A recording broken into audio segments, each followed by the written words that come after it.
नमस्कार दोस्तों, INC TV पर आपका स्वागत है। इस वक्त की हिमाचल की सबसे बड़ी खबर से आपको रूबरू कराता हूं।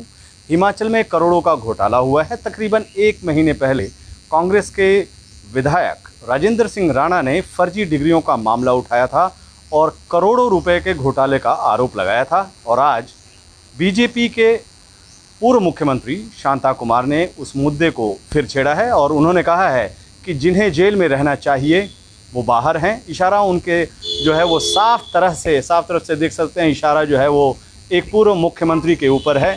वो कौन है पूर्व मुख्यमंत्री, इस पर भी चर्चा करेंगे, लेकिन आपको पहले सुनाते हैं कि शांता कुमार ने अपने ही सरकार पर, अपने ही भाजपा की सरकार पर क्या आरोप लगाए हैं। मुझे शर्म आती है, हिमाचल के माथे पर कलंक का टीका है। डिग्रियां बिकती रही लाखों के हिसाब से कई वर्ष तक, और भारत की फर्जी डिग्रियां कई प्रदेशों में बिकती रही और हिमाचल सरकार को पता नहीं लगा। मैंने तो कहा था कि उस समय की CID को पकड़ो। जब हम विपक्ष में होते हैं तो CID मेरे होटल के नीचे बैठी रहती थी, कौन आ रहा है, कौन जा रहा है, कौन मिला, कौन नहीं मिला, लेकिन फर्जी डिग्री का पता नहीं लगा। यदि आप सोचिए ये क्या हो गया हिमाचल प्रदेश को। अगर फर्जी डिग्री जब बिकती थी, किसी परिवार में कुछ लोगों को पता लगता था, चर्चा होती होगी। ये नहीं हो सकता कि पुलिस को पता जाएगा, ये नहीं हो सकता सरकार के लोगों तो पता लगा, लेकिन ये लाखों का मामला था, करोड़ों का मामला था। और दुर्भाग्य है कि पैसे के आगे सब बहुत कुछ बिक जाता है। एक विचारक ने कहा था कि सोने से लदा हुआ गधा किसी भी ऊंचाई पर पहुंच जाता है, पैसा कुछ भी करवा लेता है। मैंने सरकार को कहा है और विशेष रूप से जयराम जी को कहा है, फर्जी डिग्री की जांच धीरे हो रही है, जल्दी होनी चाहिए। आज तक कुछ लोग जेलों में होने चाहिए थे, खुलेआम घूम रहे हैं कुछ लोग। मैंने संजय कुंडू जी को भी कहा था, मैं संतुष्ट नहीं हूं जांच से, मैं यहां भी कह रहा हूं, तो जल्दी जांच करो, पकड़ो उनको। और ये देश का दुर्भाग्य है, भ्रष्टाचार होता है, जांच चलती है, चलती रहती है। तो ये आपने जो बात कही ना, ये मेरे कष्ट होता है इससे मुझे कि मेरा प्रदेश में है, मेरा प्रदेश है। तो दोस्तों, जिसने मुद्दा उठाया फर्जी डिग्रियों की, जिसने जांच पड़ताल की, बहुत इस पे रिसर्च किया, वो है राजेंद्र सिंह राणा, कांग्रेस के विधायक। 1 महीना पहले तकरीबन जब विधानसभा का सेशन था, उसमें उन्होंने तैयारी की थी, लेकिन किसी वजह से वो इस मुद्दे को विधानसभा में नहीं उठा पाए, क्योंकि उस वक्त स्थगन हो गया था। वो हमारे साथ हैं और वो लगातार इस मुद्दे को उठाते रहे हैं। ये देश का सबसे बड़ा घोटाला है। वैसे फर्जी डिग्री का नाम जब आता है तो कई नेताओं के भी उसमें चर्चा शुरू हो जाती है, लेकिन हिमाचल के जो फर्जी डिग्री का मामला है वो बेहद ही गंभीर है। कई यूनिवर्सिटियां बन गई, कोई परमिशन नहीं, और शासन जो था उसके ऊपर भी चर्चा करेंगे, किसका शासन था। राजेंद्र सिंह राणा हमारे साथ है। राणा साहब, अब तो आपके मुद्दे को भाजपा ने ही उठा लिया और भाजपा भी कह रही है कि हाँ, ये बहुत गंभीर मसला है। फर्जी डिग्रियाँ, करोड़ों का घोटाला। आप 1 महीने तक चिल्लाते रहिए, चलिए कम से कम कोई मार्गदर्शक, बीजेपी की जिसको कहती है कि ये मार्गदर्शक हैं, उन्होंने भाजपा को ही एक मार्गदर्शन जरूर दिखाया है कि इस पर जो राज्य सरकार है, जयराम ठाकुर सरकार है, उस पर कार्रवाई करे। विस्तृत से जनता जानना चाह रही है कि ये फर्जी डिग्री का घोटाला है क्या। देखिए, 1 महीना पहले नहीं, मैं तो पिछले साल से इस मामले को उठा रहा हूँ। और पिछले वर्ष 2020 में फरवरी की 23 तारीख को विधानसभा में ये मुद्दा उठाया गया था। और जब ये मुद्दा उठाया गया तो उस समय जो है हमने वॉकआउट भी किया, सरकार ने सुनी नहीं। और उसके बाद जब सरकार ने इस पे थोड़ी बहुत चर्चा भी करी तो उस पर उन्होंने SIT का गठन किया। और अब तक जो है तकरीबन 8 लोग जो हैं वो SIT के गठन के बाद 2 लोग अरेस्ट हुए हैं और 6 लोग पहले जो है इस पर जब पुलिस ने रेड करी थी उसमें अरेस्ट हुए थे। बहुत लंबा मुद्दा है ये जो यूनिवर्सिटी फर्जी डिग्रियों का मामला है, इसमें एक मानव भारती विश्वविद्यालय जहां से पुलिस की जांच में पाया गया है, लगभग ये जो है 5 से 6 लाख फर्जी डिग्रियां बांटी गई हैं। सोचिए पूरे देश में डिग्रियां गई होंगी, विश्व में गई होंगी। ये दुनिया में गई हैं, ये मतलब नॉट नेशनल लेवल पर बट इंटरनेशनल लेवल पर भी ये डिग्रियां विदेशों में पहुंची हैं। और जब हमने इस मामले को बार बार उठाया और हमने सरकार से आग्रह किया कि ये जो मामला है ये स्टेट पुलिस का नहीं है, इसको सीबीआई को दीजिए, क्योंकि कई स्टेटों में विदेशों में ये डिग्रियां, फर्जी डिग्रियां पहुंची हुई हैं। और सबसे बड़ी हैरानी की बात इस बात की है कि ये जो जिस व्यक्ति ने ये राजकुमार राणा नाम का जो व्यक्ति है, जो मानव भारती विश्वविद्यालय जिसने ये यूनिवर्सिटी खोली थी, उसका जो पिछली बैकग्राउंड थी वो भी काफ़ी संदिग्ध थी। और उसके बाद पहले भी उसके ऊपर 420 के कई मुकदमे दर्ज हो चुके थे।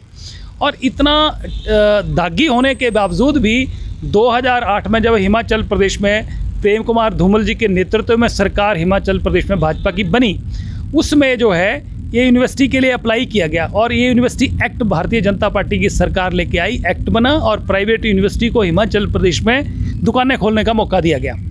और मैं दावे के साथ कह सकता हूँ कि इसमें भारी मात्रा में जो है लेन देन हुआ है।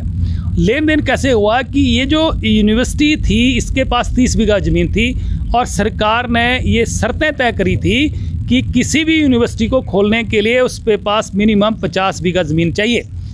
और 2 बार ये मामला कैबिनेट में आया, कैबिनेट में 2 बार मामला रिजेक्ट हुआ। और उसके बावजूद भी इस यूनिवर्सिटी को तीसरी बार किसने इजाज़त दी? कैबिनेट ने दी, अधिकारियों ने दी, किसने दी? ये भी बहुत बड़ा गंभीर आरोप है। ये बहुत बड़ा जांच का विषय है। हम सरकार से बार बार ये कह रहे हैं कि असली गुनाहगार कौन है। आज शांता कुमार जी ने भी कहा कि असली गुनाहगार तो बाहर घूम रहे हैं। किसने इसको परमिशन दी? इसकी जो है वो सरकार जांच क्यों नहीं करा रही है? किसको बचाने की कोशिश हो रही है? फिर एक किस्म से यूनिवर्सिटी गैर कानूनी है। 30 बीघे चाहिए, 30 बीघे में यूनिवर्सिटी बना ली जबकि चाहिए 50 बीघे। 50 बीघे चाहिए थी। और इसमें मैं कह रहा हूँ, मैं खुले मन से कह रहा हूँ कि भारी लेन देन हुआ है, तब इसको शर्तें ना पूरी होने के बावजूद इसको इजाज़त दी गई है और इसने खुल के जो है डिग्रियाँ बेचने का व्यापार किया है। जो आदमी एक टेक्नीशियन का काम करता था, उसके बाद इसने प्रोफेशनल कोर्सेज शुरू किए, 2 नंबर के धंधे शुरू किए और अरबों खरबों रुपए की संपत्ति अर्जित कर ली। हिमाचल में ये गुमारहट्टी के पास इसने यूनिवर्सिटी बनाई, उसके बाद राजस्थान में 100 बीघा में बना ली। 10 पढ़ा व्यक्ति 2-2 PhD की डिग्रियां लेके घूम रहा है और वहाँ पर फर्जी उसने मेडिकल के कोर्सेज शुरू कर दिए राजस्थान में, वहाँ भी मामले दर्ज हैं।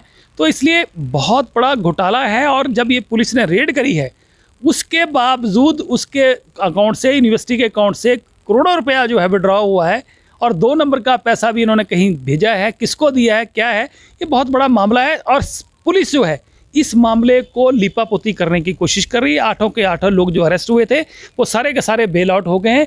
कोई सरकार जो है डबल बेंच में नहीं गई, कोई सुप्रीम कोर्ट में नहीं गई। इतना बड़ा मामला है और मुझे लगता है कि इससे बड़ा शिक्षा के क्षेत्र में इससे बड़ा कोई भी फर्जी बड़ा आज तक हिंदुस्तान में नहीं हुआ होगा।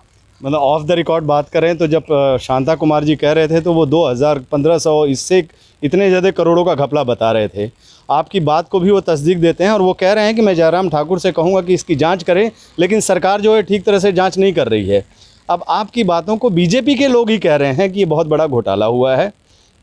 और सबसे बड़ी बात है कि बीजेपी के जो अध्यक्ष हैं वो भी हिमाचल से, बीजेपी के पूर्व मुख्यमंत्री किसी का नाम है, वो भी बड़े मजबूत आदमी हैं, संगठन में कहा जाता है, और शायद इसीलिए लिपापोती हो रही है और तभी नाराज़गी व्यक्त की है शांता कुमार जी ने। बिल्कुल सही कहा आपने कि ये जो SIT का गठन हुआ है इस पर दबाव है, पुलिस पे दबाव है, सरकार पे दबाव है कि इस मामले को ज़्यादा ना छेड़ा जाए। और इसमें भारतीय जनता पार्टी के लोग, काफ़ी लोग संलिप्त हैं। उसमें प्रदेश का मुख्यमंत्री कौन था, कौन कौन कैबिनेट मंत्री थे, किन की अध्यक्षता में इसको फर्जी डिग्रियों का मामले को, इसको यूनिवर्सिटी को खोलने की इजाज़त दी, ये सारे के सारे मामले जो हैं पुलिस जो है तह तक नहीं जा रही है और दोषियों को बचाने की कोशिश हो रही है। बहुत सारे लोगों का भविष्य जो है इससे जुड़ा हुआ है। आदमी के बाल झड़ जाते हैं जब PhD करता है। और लोगों ने, पेरेंट्स ने पैसे लोन, बैंकों से लोन लेके बच्चों को पढ़ाया है और यहाँ पर जाके पैसे दे के, लाखों रुपया दे के। आप सोचिए उन बच्चों का भविष्य क्या होगा। वो सोच के किस दौर से गुजर रहे होंगे कि ऐसी यूनिवर्सिटी जहाँ फर्जी डिग्रियाँ बनी, ऐसी यूनिवर्सिटी जो कि गैर कानूनी रही। तो ये तो बहुत बड़ा जांच का विषय है। इससे बड़ा घोटाला हम कह सकते हैं कि शिक्षा के विभाग में कभी ऐसा देखने को नहीं मिला। ऐसा व्यापम था, ये तो व्यापम से भी बड़ा है, मध्य प्रदेश के व्यापम से भी बड़ा है। ये 2000 से ज़्यादा करोड़ का घोटाला है। आज जो मेन कल्प्रिट है राजकुमार राणा, जो इस यूनिवर्सिटी को चलाता था, उसने अपनी सारी की सारी फैमिली जो बाहर भेज दी है, कितनी संपत्ति या कितना पैसा उसने बाहर भेज दिया, ये सारे जांच के विषय हैं। और 2008 से लेकर 12 तक जब हिमाचल प्रदेश में भारतीय जनता पार्टी की सरकार रही, उसमें भी हमारे कांग्रेस पार्टी और ख़ासतौर पर राजा वीरभद्र सिंह उस समय जो है इस चीज़ का विरोध करते रहे कि जो प्राइवेट यूनिवर्सिटियाँ, जैसे कि शांता जी ने कहा है, मैंने कई बार कहा कि एक पंचायत में 3-3 यूनिवर्सिटियाँ, तो ये तो दुकानों की तरह इन्होंने यूनिवर्सिटियाँ खोल दी हैं, फर्जी डिग्रियाँ बेचो और अपना धंधा चलाओ। तो इसलिए बहुत सारा इसमें बहुत बड़ा घोटाला है और सरकार इसको दबाने की कोशिश कर रही है। हिमाचल कहीं न कहीं शर्मसार भी हुआ है। बिल्कुल बिल्कुल, पहाड़ी राज्य है, देवी देवताओं की भूमि है और हिमाचल प्रदेश के लोग बहुत भोले भाले हैं, ईश्वर को मानने वाले लोग हैं।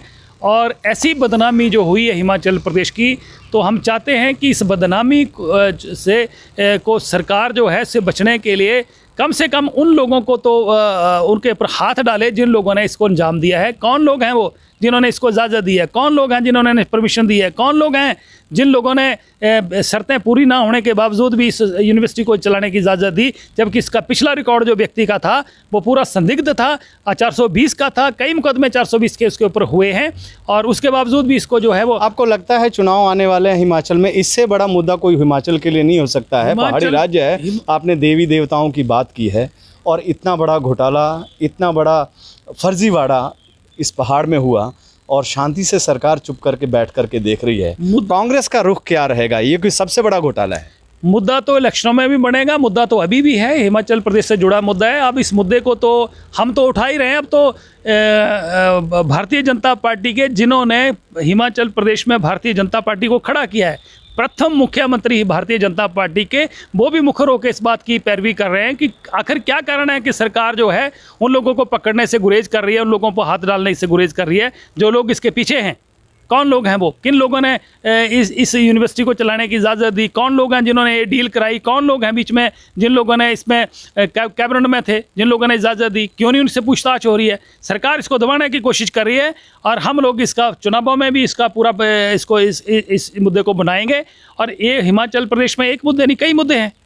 आज सरकार जो पूरी तरह बैकफुट पर है, काम लोगों के हो नहीं रहे हैं और प्रदेश का कर्मचारी तंग है, महंगाई का मुद्दा है, कई तरह के मुद्दे हैं। मुद्दे तो बहुत है, लेकिन ये घोटाला का सबसे बड़ा मुद्दा है देश का, शिक्षा का। शिक्षा को बेच दिया। आज देखिए कि हिमाचल प्रदेश में क्या बोला है, देवी देवताओं की भूमि है और कोरोना के मार से लोग जो है परेशान हैं और पूरी दुनिया कोरोना की चपेट में आ गया और हिमाचल प्रदेश में कोरोना के नाम पर जो है घोटाले हो रहे थे। तो घोटाले तो कई घोटाले हैं हिमाचल प्रदेश में, परंतु ये घोटाला जो है इसने हिमाचल प्रदेश को शर्मसार किया है। आपका बहुत बहुत शुक्रिया NCTV से बात करने के लिए। ये थे राजेंद्र सिंह राणा, जिन्होंने हिमाचल प्रदेश में फर्जी डिग्रियों का करोड़ों का घोटाले को उजागर किया और आज भारतीय जनता पार्टी के पूर्व मुख्यमंत्री रह चुके शांता कुमार ने भी इस मुद्दे को उठाया है। इशारा साफ है, उस वक्त मुख्यमंत्री कौन था दुनिया जानती है। शायद इस वक्त वो सत्ता में रहकर अपनी चीज़ों को दबाना चाहते हैं, लेकिन अब ये बात दूर तक फैल चुकी है और ये मुद्दा दबने वाला नहीं है। भूपेंद्र नारायण सिंह आपके साथ इस बुलेटिन में इतना ही। धन्यवाद।